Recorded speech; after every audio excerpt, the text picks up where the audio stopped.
All right, share my screen down here. Good morning, everybody. My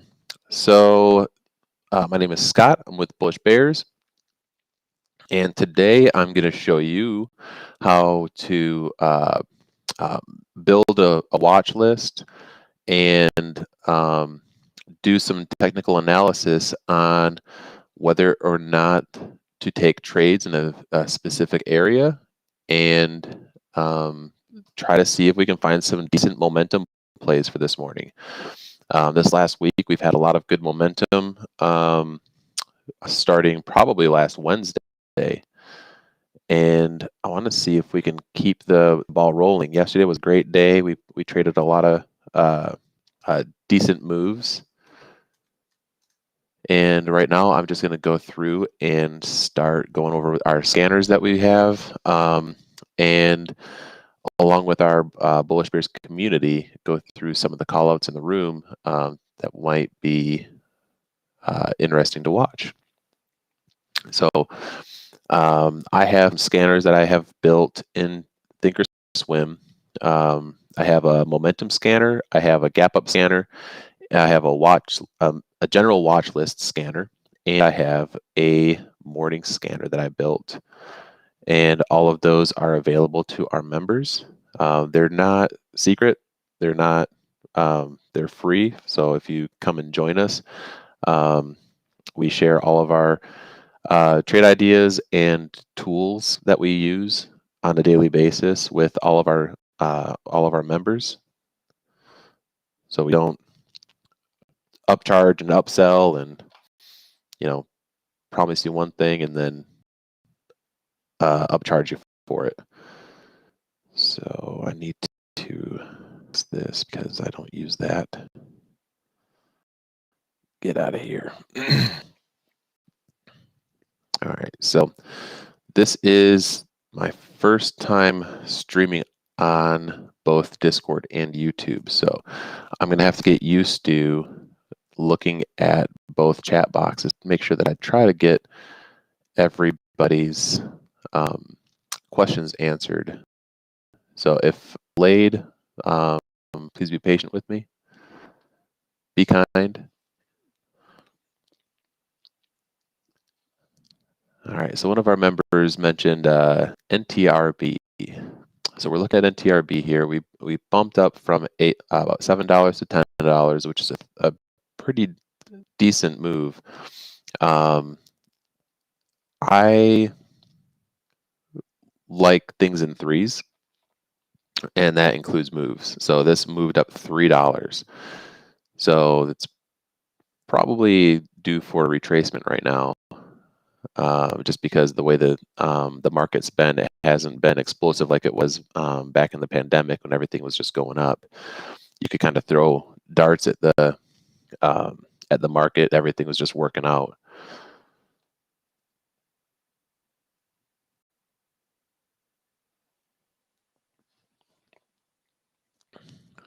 And they have an exclusive manufacturing agreement for DioCheck Visual COVID-19 antibody indicator patch. Okay. COVID-19 news doesn't really have any financial stuff included in there other than promises of being a COVID-19 catch-all, I guess. So let's take a look at the daily and see what we see on the daily. We're up at 1065, so we'll see what we hit. We hit up into these wicks. You can see here we've got 1045 in this little gap, and then we've got a little wick up here into this $11 area. It wouldn't be outlandish to think that if this 1050s holds, that it could go back up and retest 11. But we could definitely mark out our price points there and mark out our candle there. I'm just going to do the wick here because it's essentially closing this gap here. So when you're looking at this, we are in a downtrend. We're below all the EMAs On my chart, you can only see the VWAP and the 15 because it's pretty much the bread and butter of my supply and demand strategy. And I view this as selling pressure. This is a confirmation. It comes up.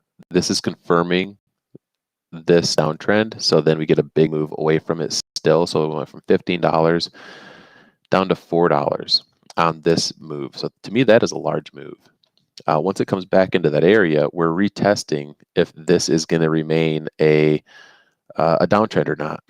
So once we close this gap here, it continued and held this bottom here. So we've got kind of a double bottom happening, and we have selling pressure happening. So this right here is also another wick where there's a confirmation, or it's kind of emotional, it's kind of indecision. So right now we gapped up above that 940s level, based on top of it, and then pop to that next level, which is right here, this next gap level.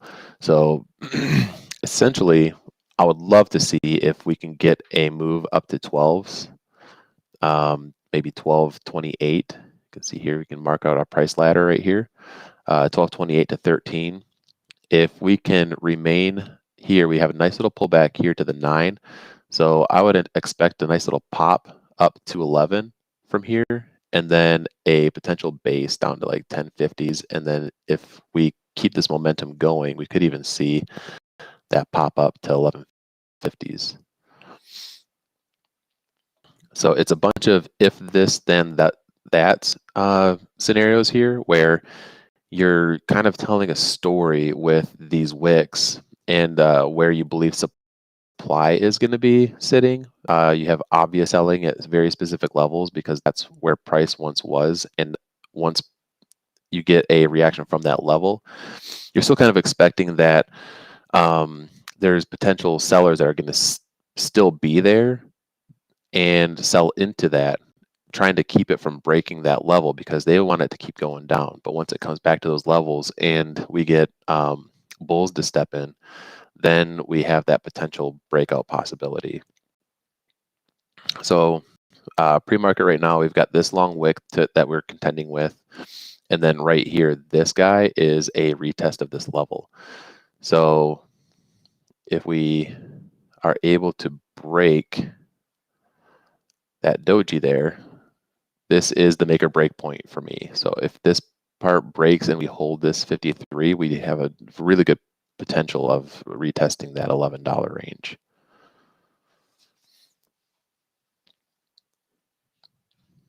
Yes, sir. And if you guys hear me on YouTube talking to myself, I promise I'm not alone. We have a Discord where we don't listen to the voices in my head. We have a Discord where we share our trade ideas, and we also have a voice room where we can, where our members can share our trades and kind of bounce things back and forth, and it kind of makes it a lot more fun and interactive, to seem like you're not in this alone.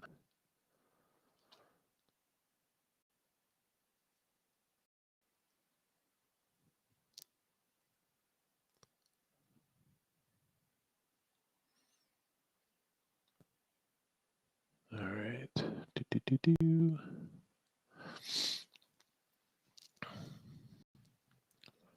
So we'll switch over to the. Sorry, go ahead. Oh. All right, so let's hop on our hourly chart and see what we see on our hourly chart. We've got obvious right here, 1097, 1159, and 1194. So pretty much like Lucian, one of the co-owners of Bullish Bears, he's $1.50, and you can see that this $11, this 1097 is going to be a really tough spot for it to break, based on the fact that once you approach a gap area, Stocks don't like to enter that area. They like to use that as a rejection spot. And however, if they do break above that start of the gap, then they'll move quickly through that price range. So if it does break that level, you'll probably see it pop really quick up to that 1150s level. Quick little pop, little soda pop, little soda pop. Yep. And that's a really pretty bull flag to the 9 on my 2-minute chart. I don't typically use 1-minute charts unless I'm just one, I might be confused, or if the stock has moved so quickly that I can't identify any potential demand levels on a 2-minute chart or a higher time frame. So I might switch down to a 1-minute chart to find out where a pullback might be inside a larger candle. Sometimes you can pick out little institutional levels on that smaller time frame, and once price gets back to that level, you might lower a potential.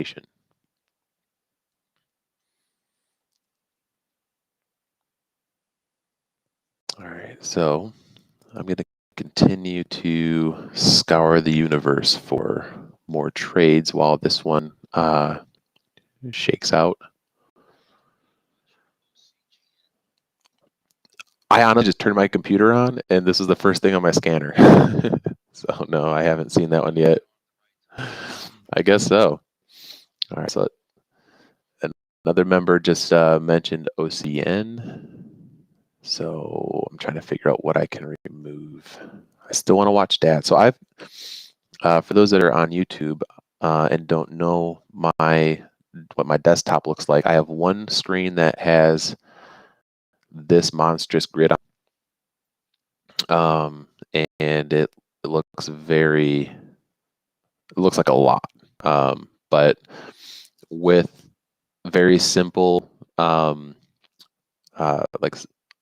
support and resistance and auto pivot points and auto trend lines, it makes it a lot easier to see things on that smaller grid.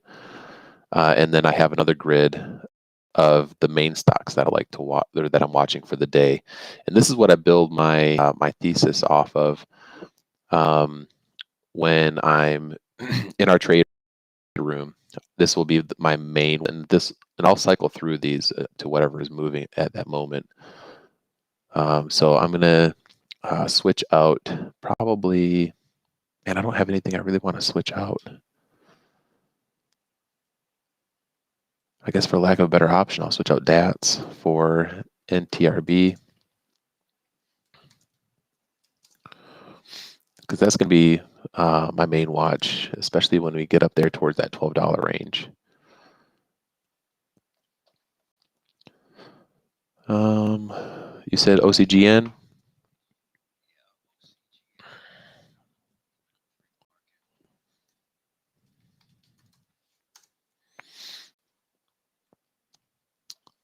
Let's check it out.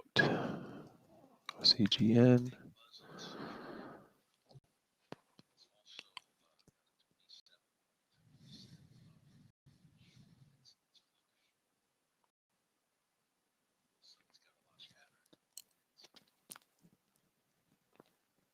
You mean it has a lot of short interest?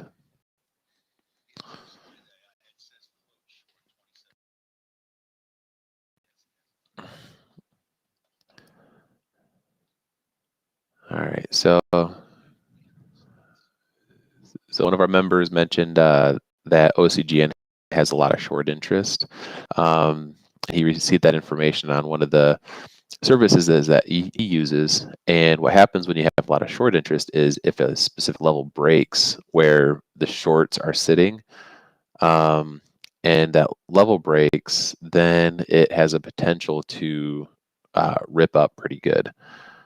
And that's what causes a lot of high volatility when you're trading these low float stocks, is people trying to cover their shorts and getting stopped out, and then it just rips.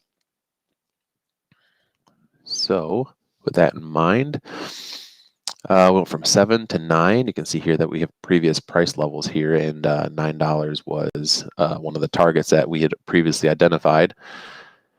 Popped up, came down, about to retest this level here.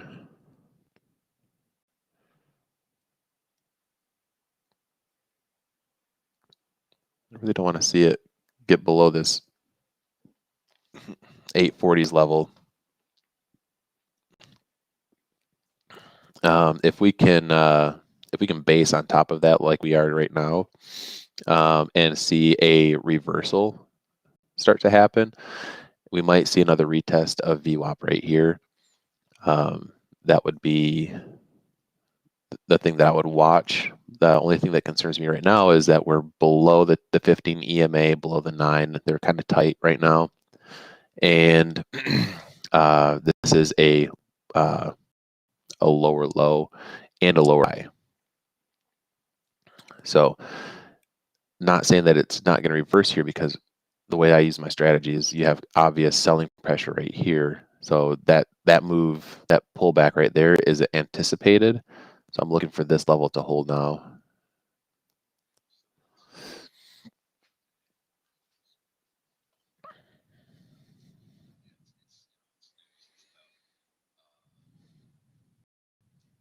Yeah, cool.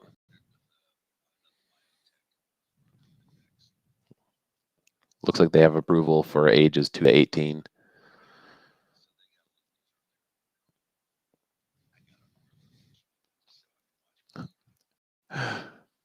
Nice. All right, so we've got some indecision candles on NTRB right now. So, and it's wedging against that 11. But be careful up there if you guys are trading it.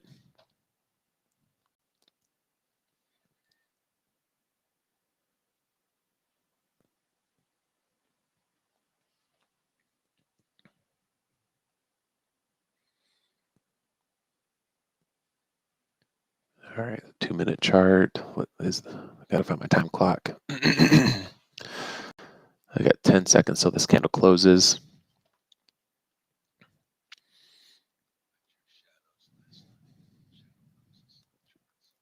Oh yeah?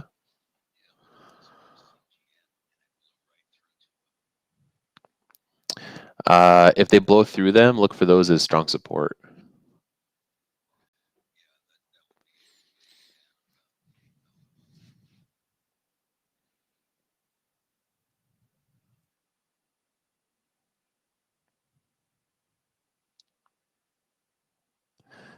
Hey, good deal. All right, I didn't like that close. So that's a no-go for me for right now. All right, but I am gonna put OCGN on my watch grid because it has proved to be a mover in the past, and I like trading it.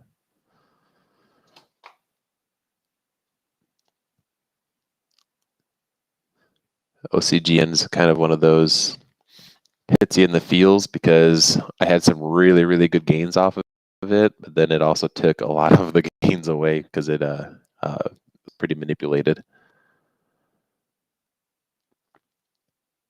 So I've been watching there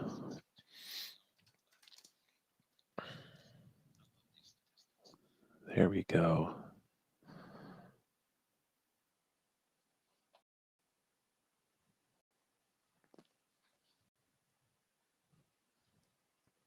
You faker.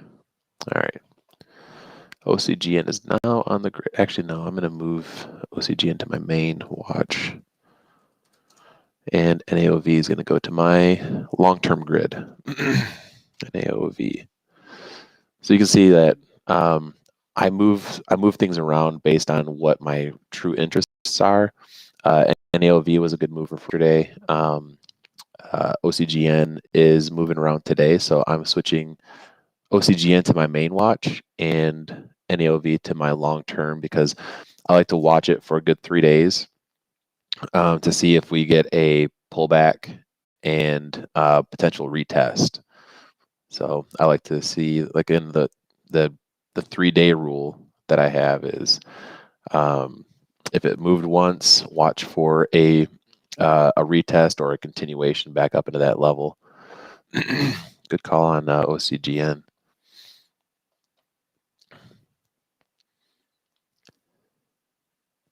So we'll see if we can pop back up and retest VWAP now, if we can break this level.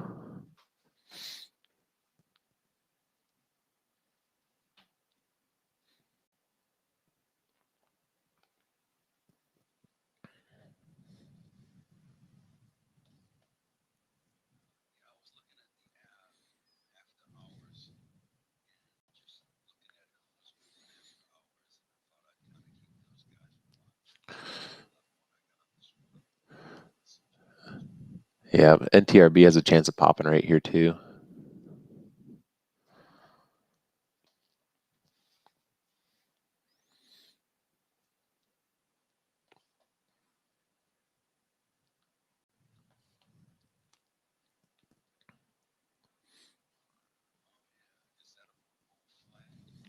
Yeah, it's a bull flag inside of a candle.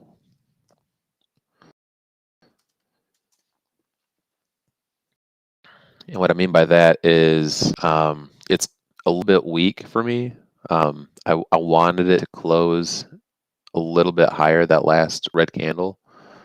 So this may just be a retest of the new bearish, a new bear trend. So if you look on the 2-minute chart here, let me try to squeeze all my stuff together. This candle right here is the candle of interest. And on a pullback, I like to see the candles close inside of that body. And you can see that this last red candle closed just below it, just enough to make me upset. And now we're just looking for this area to retest this wick and potentially not make it. But we did just retest the 9. So right now, this is a huge indecision point for me. Not interested in getting caught, my pants down. So if this indecision pops, I won't be too upset that I miss it, because the move would have been this one here from 10 to 11.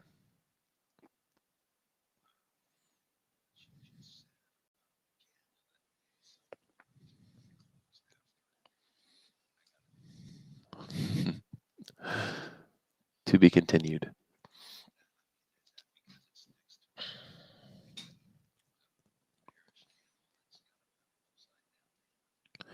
It's just at the top of the range. So since this is all kind of being held like at a very specific 11-11, you've got a retest, and this is the only green candle up here. So the pullback is the red candle, red candle, red candle. And then I just don't like that it closed there on such a controlled descent. Like, this is being controlled. Like you can kind of tell that by how even everything is. But the fact that they let that candle close a little bit shy means that to me, it's a little bit weak.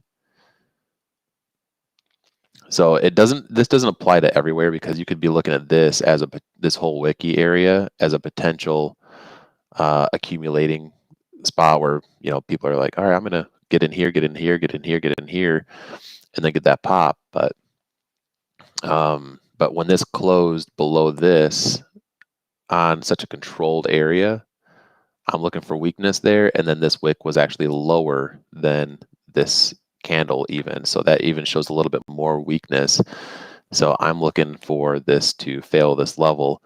And then we'll see if these other levels can catch it and hold it and give us another opportunity.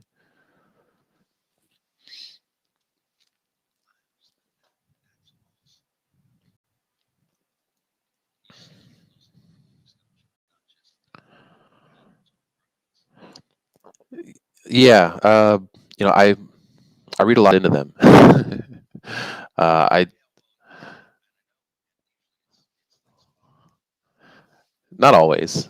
Sometimes, like I said, sometimes this will not abide by my 2-minute chart, and it might say, hey, I prefer the 5-minute analysis, and then it'll just pop. But with this, how controlled it is, I wanted to see more control from the market makers to make sure that it didn't close lower.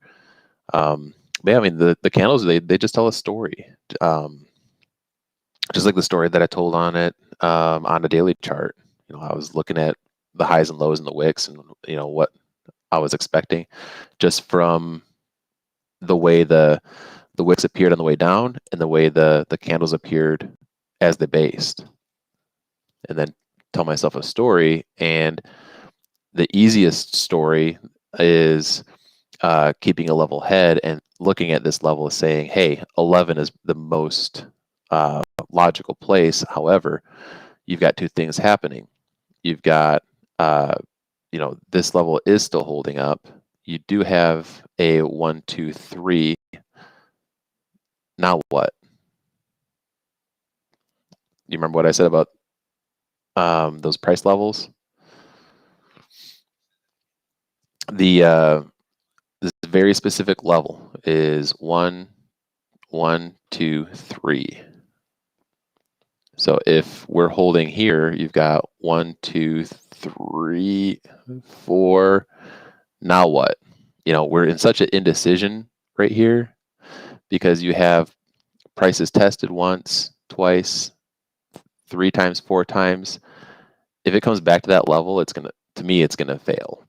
Right here, 1, 2, 3. This is the 4th time it's getting up to this level.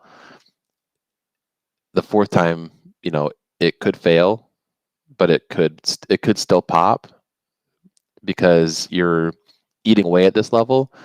But you also have to remember that there's a there's an agenda behind why they stop stocks at a specific spot, and once they gap it up and it moves up, if you get those levels where you've got 1, 2, 3, 4, this could be them exiting their position, and they're using retail momentum to just accomplish their goal of getting out at a very specific price.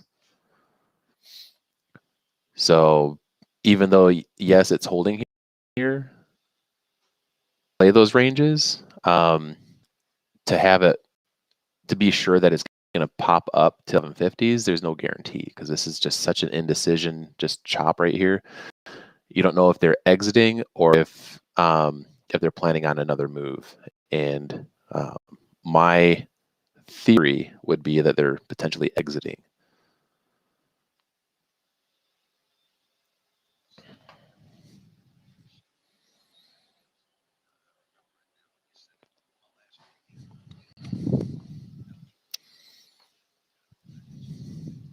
Yeah, no problem. Morning, Darko.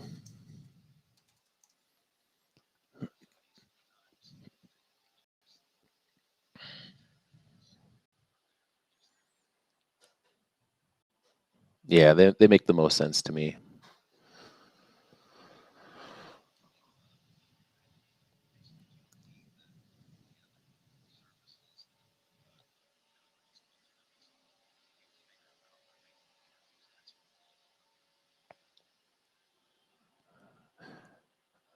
Uh, James helps me out a lot with the other stuff.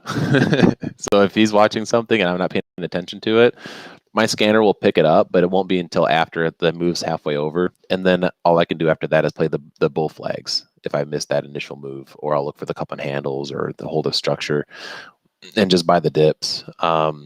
So if he's watching something and he gives the technicals on it, yeah, I'm going to throw that on my grid. But a lot of times, it might not match up with what my risk tolerance is, and I might not be able to trade it at all.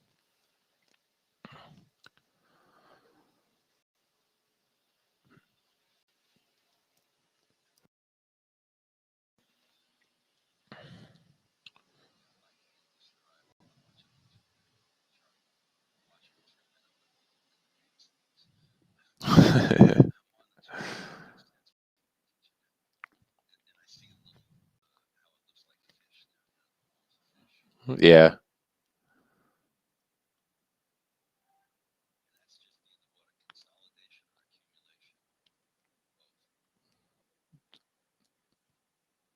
Right now it looks like distribution.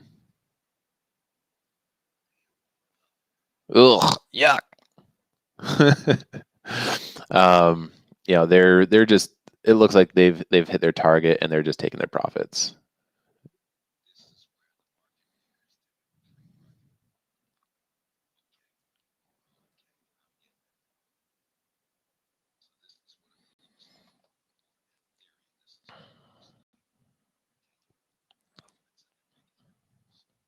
Yeah, 'cause they slow it.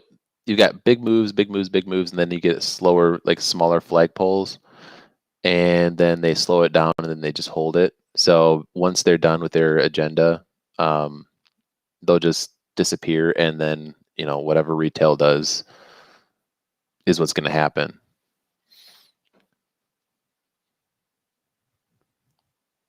But yeah, to me, it looks like they've accomplished their goal.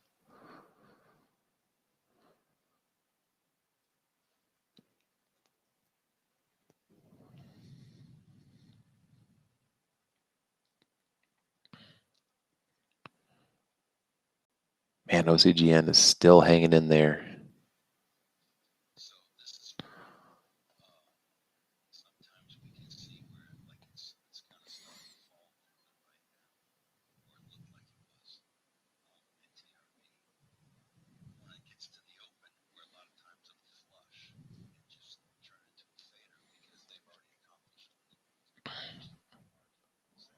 Yeah. Yep. So if they've accomplished their goal in pre-market, you'll probably see it go down to VWAP and just kind of hold right near VWAP and get people to be like, "Hey, we're at value again. So and we're at structure and we've got the highest volume, but they've already accomplished their goal. So they'll get in and everybody else will hop on and just flush this thing. And it'll, it has that potential of flushing hard. I like to see stocks when they double bottom below VWAP just before market open, with one bottom being around like between 8:30 and 8:45, and then double bottom again around like 9:15.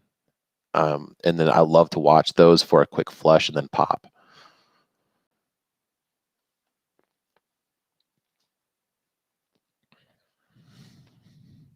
Double bottom before uh, double bottom before market open, just below VWAP.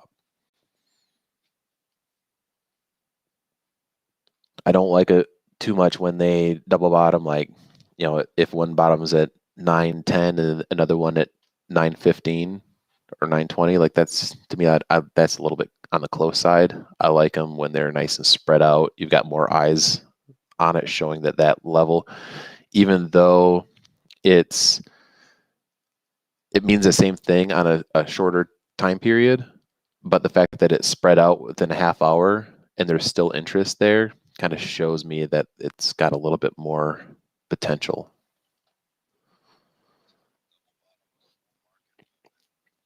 If you get one bottom at between 8:30 and 8:45, and then another bottom at like 9:15, 9:10 to 9:15 or 9:20, and then that's below VWAP, and then watch for like a potential quick flush to that next level down, and then a potential pop up. Sometimes it won't even wait till market open. Sometimes you'll see that and it'll start ripping right before the bell starts, and then you've already missed it.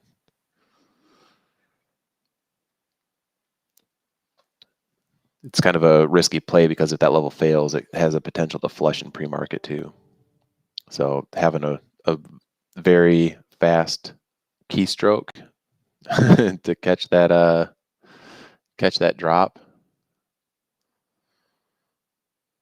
All right, so I've been staring at this chart trying to explain stuff. You're welcome.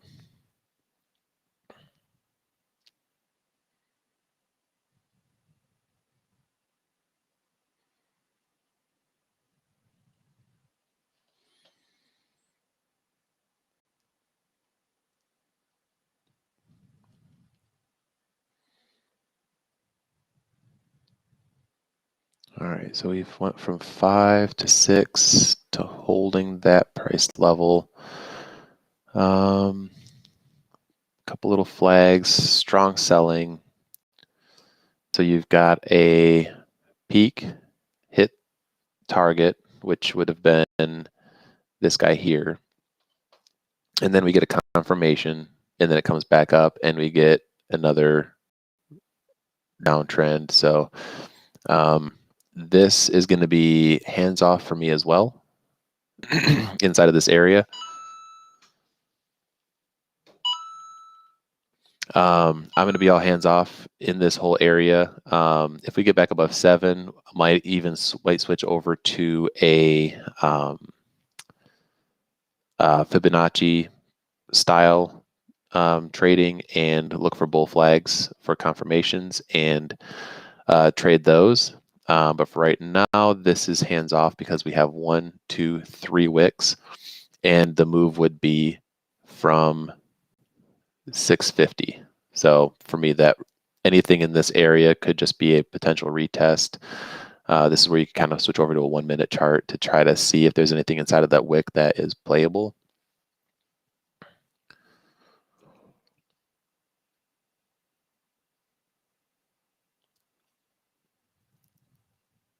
Man, that thing's playing with my heartstrings. Good call on that, Aldous.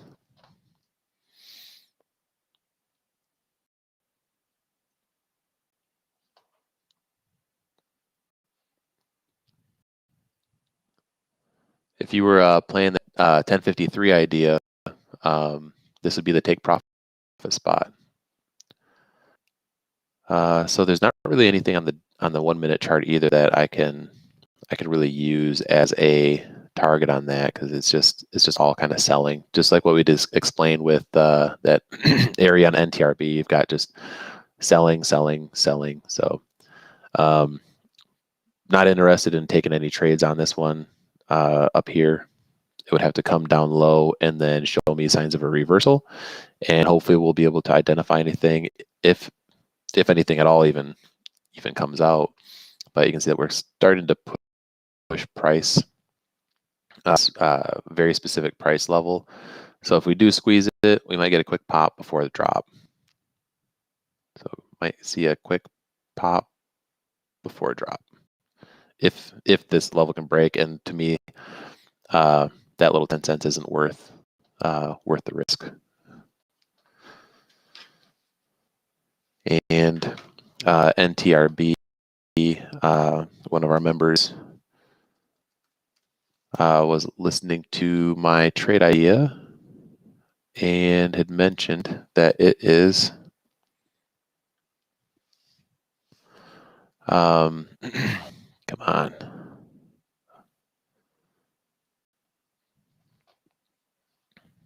It is, I could just switch this over. That works too.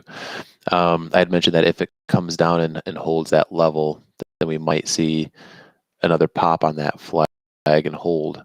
And this level was a level that we marked out from the daily chart. So sometimes when I play flags, I'll play the pop and then the pullback, and then the pop again, and then the pullback. So if you were looking at that area as a area of support or demand, then right here, this would be your take profit spot. Take profits here. Be careful of the flush, because this right now is just a retest of this higher area. There's nothing saying that this has to go higher. This could just be a retest and then another confirmation that this is going to go to the downside. So this whole area from this doji on is selling pressure. All right, so I am getting a message from our local sponsors. Not really. All right, so the co-owner is about to hop onto Restream, so I am going to go ahead and sign out. I hope you all found this useful, and you might be able to use this in your trading style. And if you liked what you saw, we do a lot of in-depth analysis and show how to read charts and how to anticipate potential moves throughout the market. not only on low float runners or these little zones, but we give like tons of education. We don't do just do call outs as far as like what we're looking at and potentials. We want to teach you how to find them yourselves. So, morning, Alex. So I'm going to sign out. You all have a great morning and stay safe out there.